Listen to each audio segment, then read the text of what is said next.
오늘은 제가 생각해도 말이 안 되는 상황이 있어서 올려봅니다. 가족들도 많이 놀라셨을 것 같아요. 몇 년간 보험 계약 대출을 받아서 연체 없이 잘 사용하고 있습니다. 갑자기 12월 4일자 개인금융 채권 위탁을 12월 4일부터 한다고 채권 추심 위탁 예정 통지서라는 게 왔습니다. 가족들이 우편물을 받아보고는 뭘 채권 추심을 하는 거냐고 아침부터 일하고 있는데 전화 와서 무슨 일인지 확인해보니 채권 추심 위탁을 한다는 예정의 통지서인데 이걸 보내는 게 정신 나간 거 아닌가요? 개판이네요. 연체한 사람에게 보내는 것도 아니고 너는 연체할 예정이니 채권 추심을 위탁하겠다 이런 내용으로 보이는데 너무 기분 나쁘고 어이가 없어서 민원을 넣었습니다. 생각해보세요. 채권 추심 위탁 예정 통지서라는 거 보낼 때는 너는 연체를 했으니 채권 추심을 위탁해서 너에게 비용을 받겠다 이런 내용인데 어이없네요. 민원 넣으면서 사전에 위탁을 할 테니 연체하면 여기 위탁한 곳에서 너에게 채권 추심을 할 테니 받아라 이런 내용이라는데 너무 개판으로 일하는 거 아닌가요? 직장생활 하면서 이런 앞뒤가 안 맞는 내용은 처음이네요. 저 말고도 아마 많은 사람들이 혼란과 당황. 그리고 이거 받으면 이런 게 왔나 보다 할 것 같나요? 이리저리 알아보고 이게 뭐지 하고 아무것도 못하고 이것만 알아볼 것 같은데 아닌가요?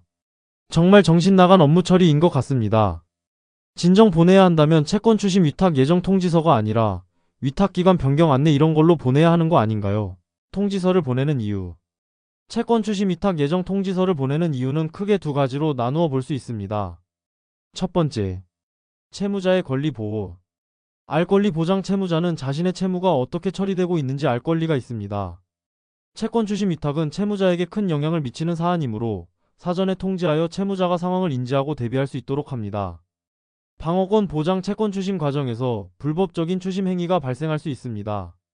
사전 통지를 통해 채무자는 자신의 권리를 인지하고 부당한 추심에 대해 적극적으로 대응할 수 있습니다. 채무 조정 기회 제공. 채무자가 채무 상환에 어려움을 겪는 경우 채권 추심 위탁 예정 통지서를 통해 채무 조정 제도를 안내하고 신청 기회를 제공하여 채무자가 재정적 어려움에서 벗어날 수 있도록 지원합니다. 두 번째, 채권자의 이익 보호. 투명한 채권 추심 절차. 채권 추심 위탁 예정 통지서를 통해 채권 추심 절차의 투명성을 확보하고 채무자와의 분쟁을 예방할 수 있습니다. 효율적인 채권 회수. 채무자에게 채권 추심 위탁 사실을 사전에 알림으로써 채무자가 자발적으로 채무를 변제하도록 유도하고 채권 회수율을 높일 수 있습니다. 법적 분쟁 예방. 채권 추심 관련 법규를 준수하여 채권 추심 과정에서 발생할 수 있는 법적 분쟁을 예방하고 채권자의 권리를 보호할 수 있습니다. 요약하자면 채권 추심 위탁 예정 통지서는 채무자와 채권자 모두의 권익을 보호하고 투명하고 합법적인 채권 추심 절차를 진행하기 위해 필수적인 절차입니다. 그런데 두 가지 모두 내용으로 보면 연체를 했을 때를 대비하는 걸로 보이네요.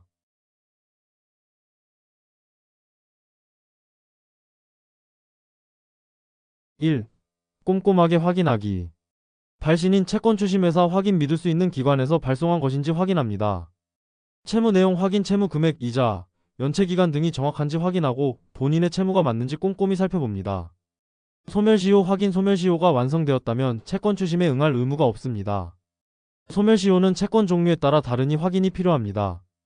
채무 조정 안내 확인. 채무 조정 신청 방법, 필요 서류, 연락처 등을 확인합니다. 2. 채무 조정 고려하기. 상환 어려움 시 빌린 돈을 갚기 어려운 상황이라면 채무 조정을 신청하는 것이 현명한 방법입니다. 채무 조정 제도 활용. 분할 상환, 이자 감면, 장기 연체자 지원 프로그램 등 다양한 제도를 활용할 수 있습니다. 전문기관 상담. 혼자 해결하기 어렵다면 금융감독원, 대한법률구조공단 등 전문기관에 상담하여 도움을 받을 수 있습니다. 3. 채권 추심회사와 소통하기. 정당한 추심 확인. 채권 추심회사에서 연락이 오면 본인 확인 후 정당한 채권인지 확인합니다. 합리적인 상환 계획. 채권 추심회사와 소통하여 상환 가능한 계획을 세우고 성실하게 이행하는 것이 중요합니다. 불법 추심 대응. 욕설, 협박, 가족에게 알리는 행위 등 불법 채권 추심을 당하면 즉시 거부 의사를 표시하고 금융감독원 등에 신고합니다. 증거 자료 확보. 통화 내용 녹음, 문자 메시지 저장 등 불법 추심 증거를 확보해 놓는 것이 좋습니다. 4. 추가 도움 받기. 관련 기관. 금융감독원 1332, 대한법률구조공단 132 등 관련 기관의 도움을 요청할 수 있습니다.